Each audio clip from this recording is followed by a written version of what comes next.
Greetings, my name is Alia and you're listening to the Pixie Dust Podcast.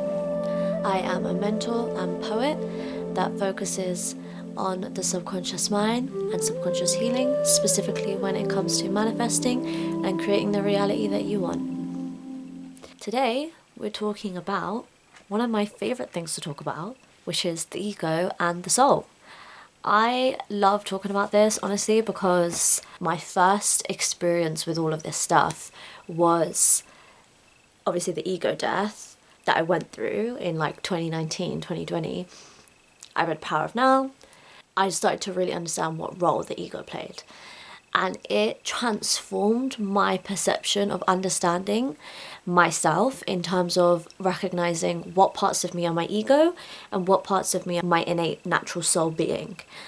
And ego is something that is a very complicated topic, especially because there's so many layers to it, and I'm going to go through all of them today.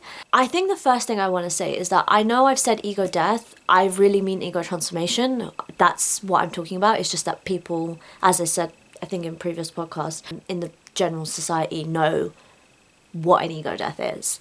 But the reason why I say ego transformation is because the truth is the ego never dies. The ego is never going to die. As long as you are alive, you will have an ego.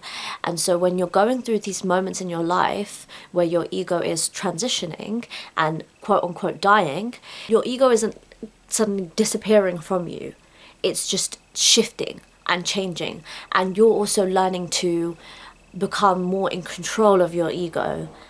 Rather than letting your ego control you. There's a huge part of the journey at the beginning where you're just kind of unconscious and you're not totally aware. You're kind of going about your day-to-day life, just not paying attention to how you're existing and what your ego is believing. But then obviously when you become aware, you start to pay attention to your egoic patterns. Let's start by talking about what is the ego. The ego is essentially just the logical mind. It's the part of us that uses logic and reasoning in our reality when we're going about in our day-to-day. This is the part of you that, for example, if you see a fire, your ego knows not to touch it. It has that logical brain of okay, don't touch that, probably gonna get hurt. That's the logical mind. The ego is our inner child. Now, I'm going to talk about what that really means in relation to your own relationship with the ego, but you're essentially thinking about how the ego is basically the tiny little child who kind of thinks before they act, doesn't really understand why things happen or the reasoning for stuff. The parent, aka the soul or God or whatever, knows why you do things and why you don't do things and where we're going and what we're doing, and they have a higher knowledge of things. But the ego, the little child, isn't aware of any of that. They're just doing their things, impulsively living day to day and making those impulsive childlike decisions. It's not something that you're necessarily trying to fight or hate. It's something that you're trying to learn to love, actually. And this is actually something that when I first started, I didn't really understand. I always used to kind of demonize the ego and be like, the ego is the problem. The ego is the issue that we're trying to resolve.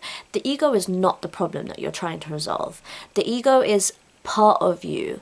And so what you're actually trying to do is, my favorite word, integrate.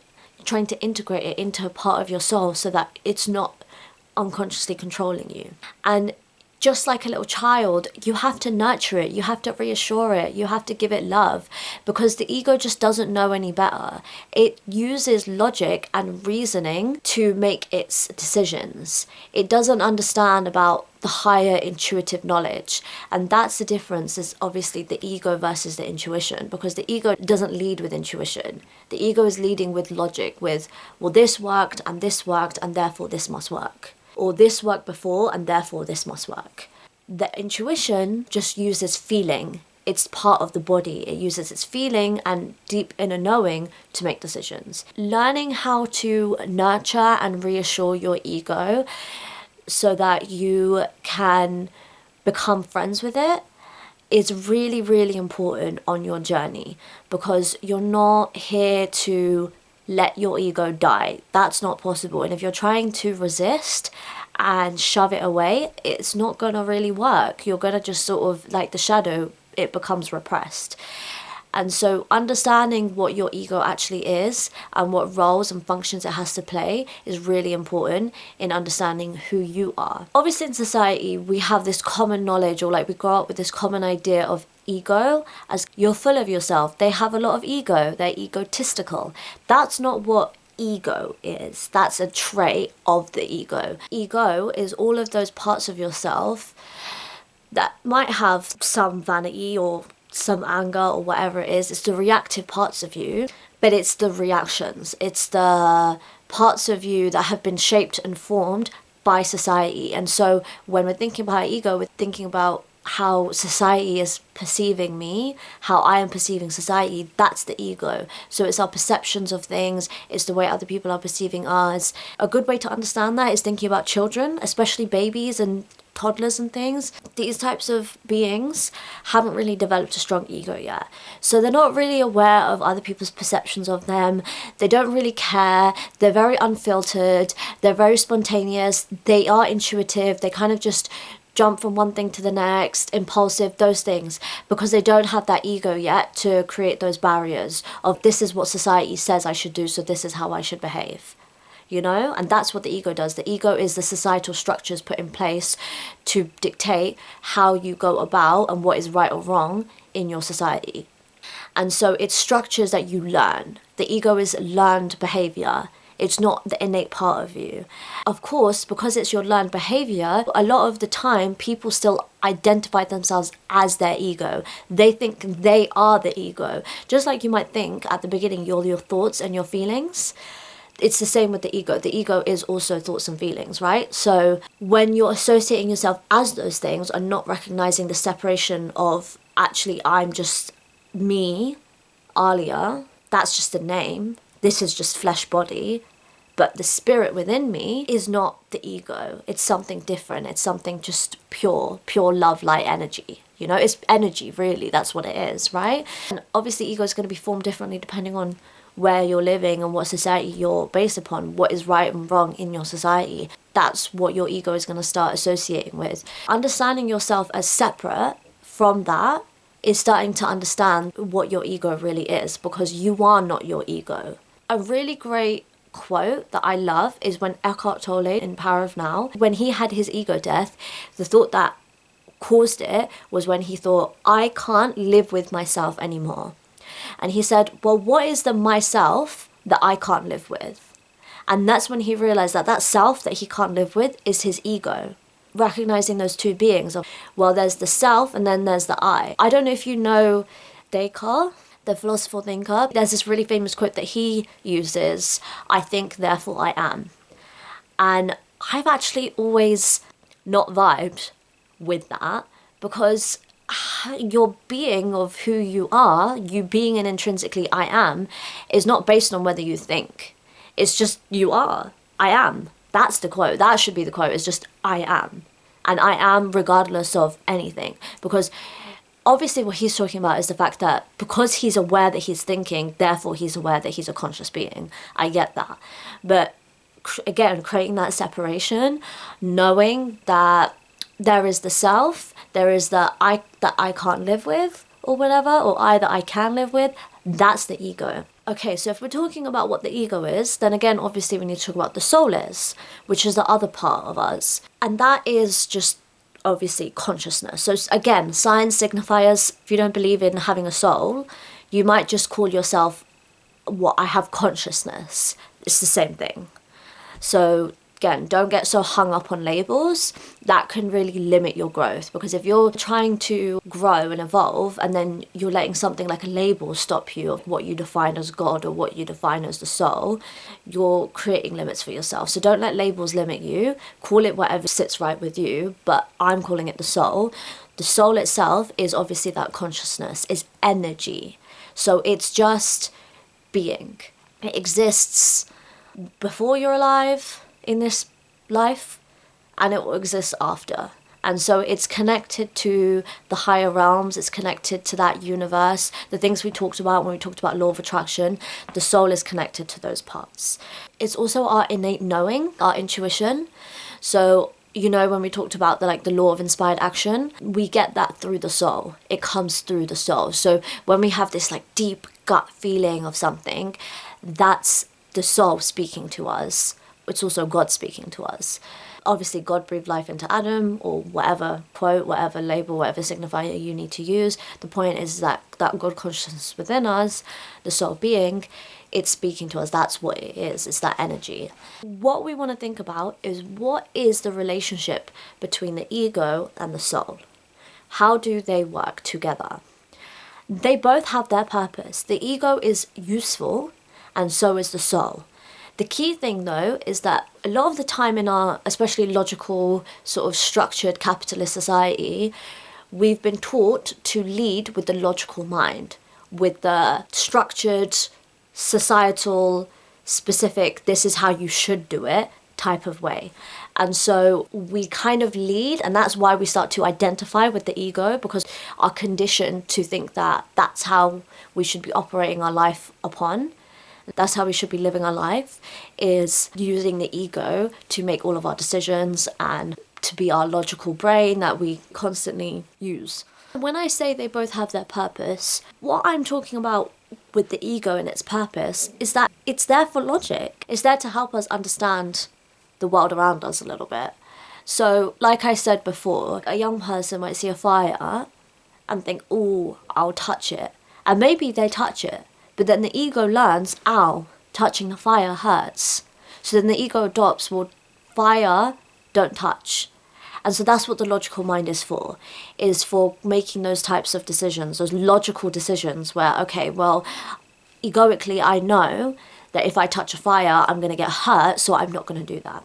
So the ego is there to serve that function, to help us make those logical choices and decisions so that we're safe and secure. It's evolutionary. It goes back down to the hunter-gatherers and they're making those logical choices for survival. And that's what the ego is there for. But the ego is not there to lead our life choices and make our big life decisions about what we want to do, about who we are, about our passions and our joys in life. That's not what the ego is there for, because the ego can't know those things, because again, it's the logical mind, it's societal, it's conditioned into us, it's not part of our innate being. So the soul is there to actually guide us. That's what the soul's purpose is. It's the higher path, it's the deep knowing, it's the innate knowledge of who we are and what we're on this earth to do, and our purpose in life and all of that other wonderful stuff. And so when I'm talking about the relationship, I'm talking about the fact that when it comes to how we utilize both and how we work in tandem with them, well, we're using the soul as our guiding point, as our starting point, as our baseline. The soul is there to guide us through intuition. Intuitively, through inspired action, we make decisions that lead us on the highest path, on the path that the universe, God, intended.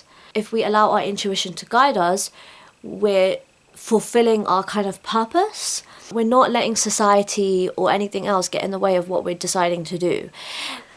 To put it into context, when I left university, at this point I wasn't even aware of this stuff, so I was still operating from the level of I am the ego. I kind of went into the next phase of my life thinking, well, I definitely need a job and I need something right away. And if I always had this belief around that point of my life, I had to always be doing something. If I'm not doing anything, that's not going to be a good thing. Oh my God, panic.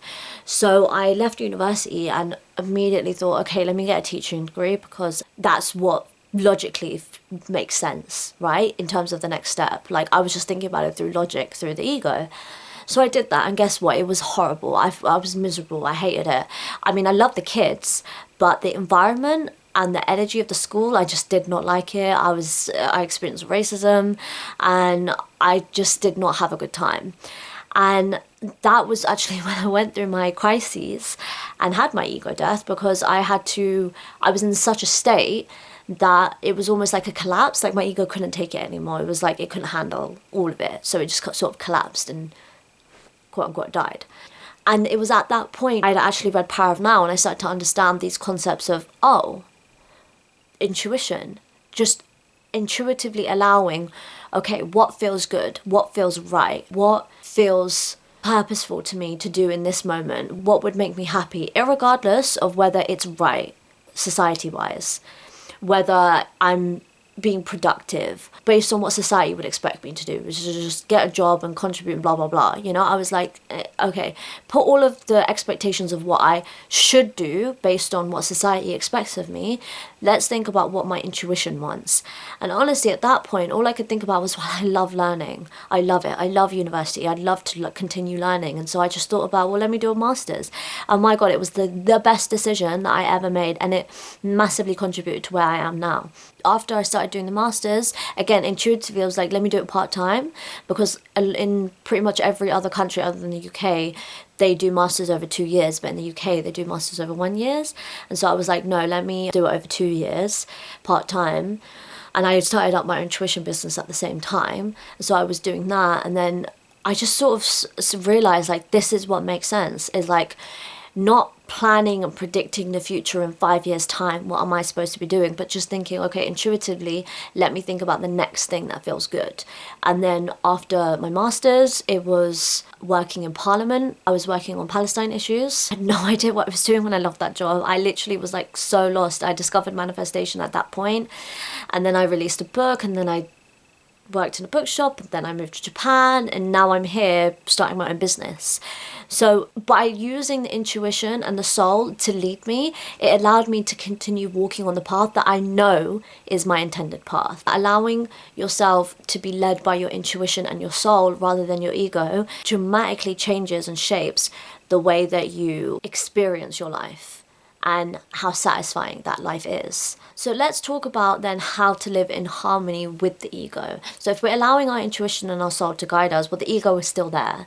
So how can we allow the ego to do its thing, be that logical part of us, without controlling us, without that anxious, questioning mind? Now, I would say that the best way to understand it is your thinking mind, your logical mind that's predicting and planning, that's the ego. When you're living with it and it's becoming incessant and overwhelming to live with, the best thing you can do, because I remember like when I first started, like I said, I used to really hate on the ego because I started to become aware, and I was like, God, why are you always anxious and why are you always worrying about stuff? Calm down.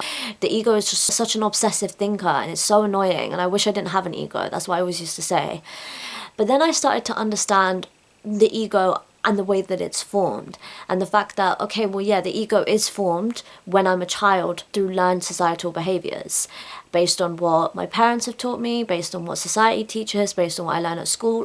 All of those things shape the way that my ego starts to respond. And so when the ego is overthinking or getting anxious or predicting and planning things for that false sense of security, it's doing that because it's looking for security. It's looking for safety. The best way to understand it is to start to see your soul as the loving, empathetic, benevolent parent, and start to see your ego as the naive child that doesn't know how to navigate itself in society just yet. When you start to treat your ego like that and you start to nurture it and soothe it and reassure it, you change the relationship that you have with your ego, because instead of demonizing yourself and demonizing your ego and kind of rejecting it, you start to understand the power of you and what you're capable of. And by nurturing your ego, you're nurturing your inner child, because you're nurturing that learned behavior that the inner child picked up, the child that you were when you were young. And you start to understand why your ego does the things that it does, why your ego thinks the things that it thinks. And you stop hating on it, and you're just kind of like, that's okay. It's okay that you are worried about this, or you're trying to plan this. You don't know any better. This is your false sense of control. You think that if you plan and you predict and you overthink, you'll have that control over what might happen. But the truth is we don't have any control. The only thing we have control over is our responses and the way we react and respond to society. And so when we start to reassure and nurture that part of ourselves, we start to recognize, well, it's just doing what it knows. And I can be that loving, benevolent parent that just sort of soothes it and reassures it that it's okay to not know, because my intuition knows and it's guiding me. And I have faith and I have trust that it will work out, even if I can't see exactly what that will look like right now. Of course, the ego, it can't exist in the not knowing. The ego constantly has to know everything. And so not knowing is very scary for the ego. And you have to understand that in those spaces of not knowing, that's where your power lies, and that's where the intuition lies, and that's where you start to walk upon the highest path for you. You have to kind of become okay with not knowing, and you have to soothe the ego when it doesn't know. It's just literally about self-soothing, honestly. That's pretty much most of what the ego is, literally just soothing it. Looking at it from that perspective of the wounded inner child, what you want to understand is that anything that you perceive as negative is just a slingshot pulling you back, teaching you growth so that you can propel forward. So all of those moments of pushback is just pushing you back so that you can go. It's there just to teach you something. It's there to just help you understand your ego better. Part of the ego is obviously that subconscious limiting belief stuff that we've talked about. And so when things show up and they trigger you and you're worried, and then you look at the ego and you're wondering, well, that's just there to teach you something so that you can start to shift and change those beliefs, so that maybe before your ego was believing that it's not good enough, and then something happens and it kind of confirms it to you that, oh, this makes me feel not good enough. And then you're like, well, okay, that's a trigger and that exists because of that belief. Well, then that's slingshotting me, propelling me forward so that I can start to actually tell myself, well, I am good enough and I do deserve it. The key thing is that when you start to meditate on yourself and you start to do that inner work, do the shadow work, do the self-concept work, the more you understand the self, the more you understand your ego.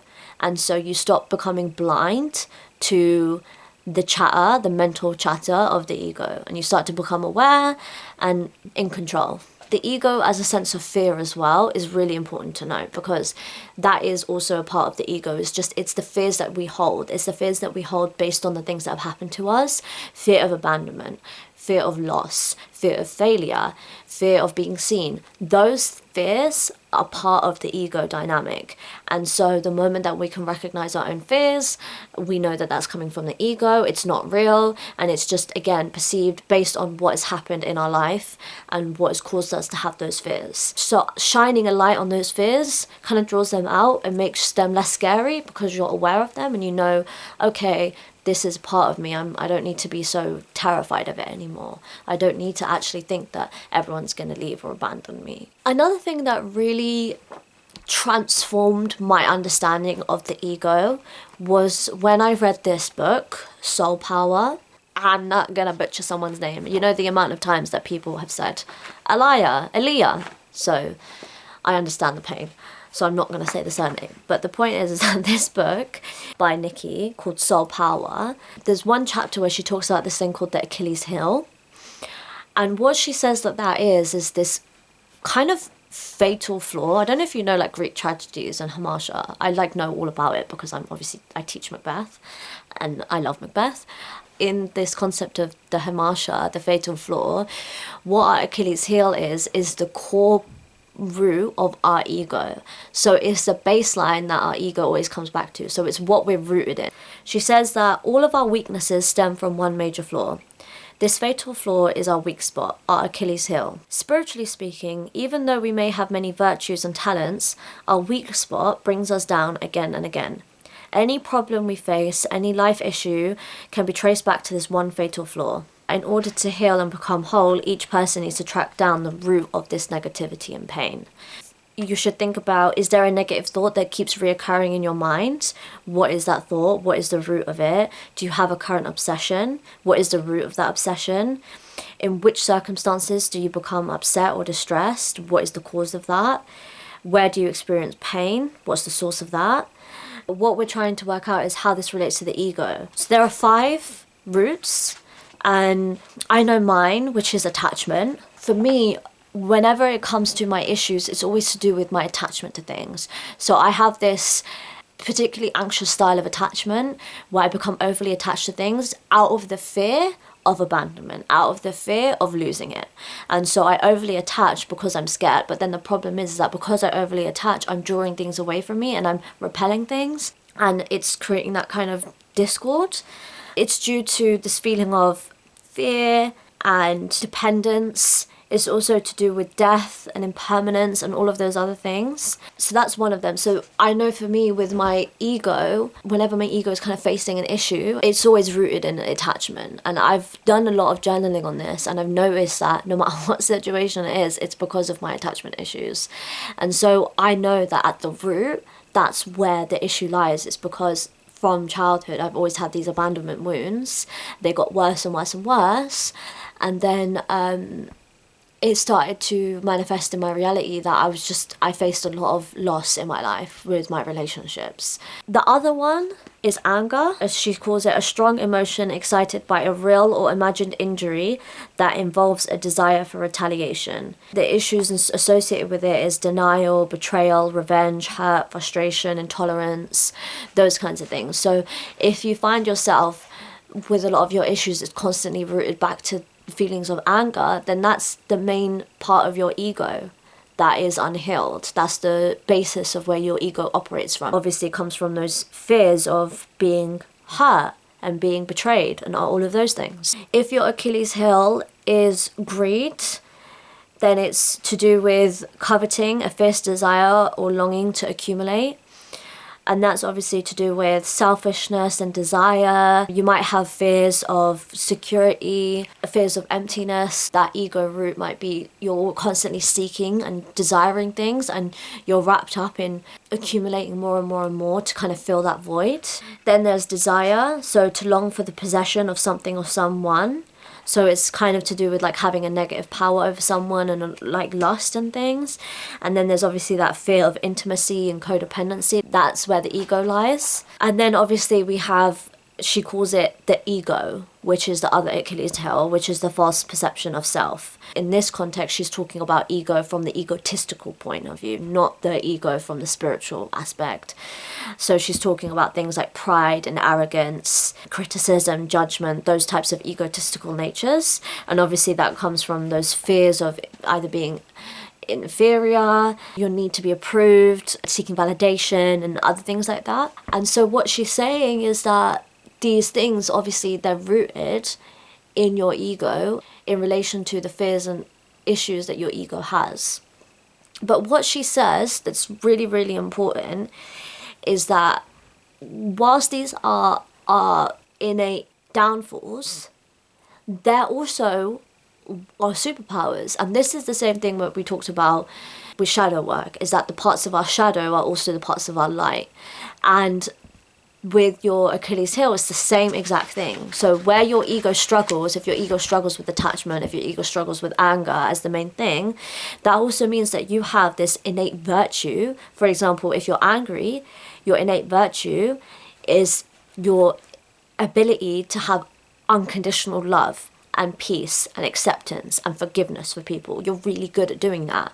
If it's attachment, you're actually really good at letting go. You're self-sufficient. You're non-attached. You have an easiness about you when you learn to let go of that egoic part of you. If it's greed, then what you have, those virtues you have, is generosity, contentment, bliss, happiness. If it's desire, then your virtues are love, purity, inner power. And if it's the egotistical aspect of you, then your virtues are humility, self-respect, inner power, love. So that's the ego.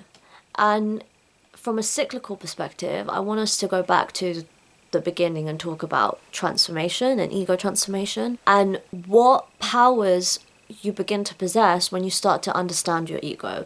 Because if you can identify what your Achilles heel is, you start to pay attention to where the ego is overthinking and what fears it has, and you start to self-soothe and all of that, you create that transformation for yourself. And having an ego transformation is one of the most rewarding experiences that you can have, because when you transform your ego, you get closer to your true essence And the feelings and the contentment and the ability to just be able to surrender and accept becomes really part of your innate knowing, because that is who you innately are. Your soul is innately this thing of acceptance and surrender and peace. And so when you learn to absolve the ego a little bit, you get closer to that feeling and you get closer to living in that reality. And when you start to separate yourself from your ego, what you start to realize and what it proves is that we are all innately peaceful. We are all innately blissful. We all seek peace and contentment, and those are all just natural parts of us. And when we start to connect to that, things like manifesting become a lot easier. I keep advocating for it, but meditation really allows you to become that separate observer.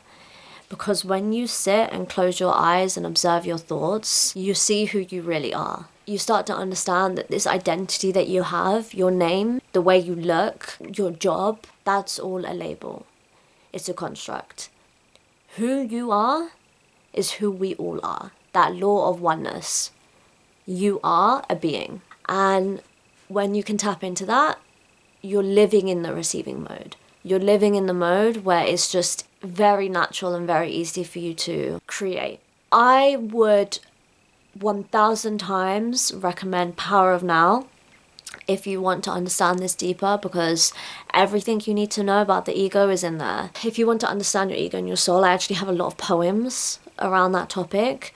And so you could check out my stuff on Instagram, or you can go on my website, moonlitpath.co.uk. You can purchase my book, Moments of Metamorphosis, which really goes into the concepts of ego as well. I hope that you took something of value from this episode. If you did, please share it around. Please rate, lots of stars. So we're going to meditate on these topics that we've discussed today. And we're going to hopefully integrate and understand our ego a little more through this meditation. So please join me. Obviously, if you're driving, you can listen along, but don't close your eyes. Take a moment to align to your truth. Close your eyes or become aware of your present. Just for now, simply sink in deeply to my words. Allow them to wash over you as you take deep breaths.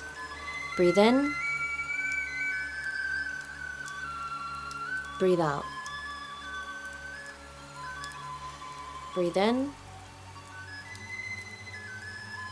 Breathe out. Breathe in. Breathe out. The ego will say to itself across multiple timelines, I think I'm dying. The overwhelming ocean of tears swimming like koi fish around my body, constantly threatening me with a sense of drowning, is no longer part of my home. It is time to allow yourself to be reborn. Feel the calm after the storm that resides when you're sitting next to the Buddha, examining his smile as you wonder how that's etched in his face eternally. Understanding that true existence, living life for godly reasons, bringing ourselves inside the quantum moment of time, is the reason why peace and joy so eminently radiate off him. Until next to him you lie, basking in the warmth of your sun, the soft twittering of the birds slowly drifting on the wind like honey-sweet nectar sifting its way onto your tongue. Essence of lava, lavender lifting me with lusciousness, graciously soaking the eternal reflections of the moon for welcoming in the tides. Waves that cascade so gently, I am reminded why death is a blessing, that we can transcend into a spiritual plane, looking back at the life we were lucky to live. Appreciate this earth for the wonderment, the creative juices that flow through everything. If we are dying, then we are reborn. Can I say with honesty that death does not scare me? Yes, my ego is just placating the fact that death is cessation. Yet just because breath no longer flows does not mean the trees stop swaying. Existence is eternal. Your soul is eternal. Your soul is ethereal. We detach. What's so terrifying about dying anyway? That we can exist so freely in so many different ways. I love what life has to offer, the bounty of abundance. If I let go of egoic attachment for a split atom, soon I will surrender to the wonder of creation. Be so free that I only want to seek the path of divine will. Yes, I have the freedom to choose each step, but I love the golden brick road that God has laid out in my path so delicately, so that every step I take twinkles and twirls with such joy, trusting the right instincts, the vibrations, a transformation. Thank you so much for listening. Stay blessed.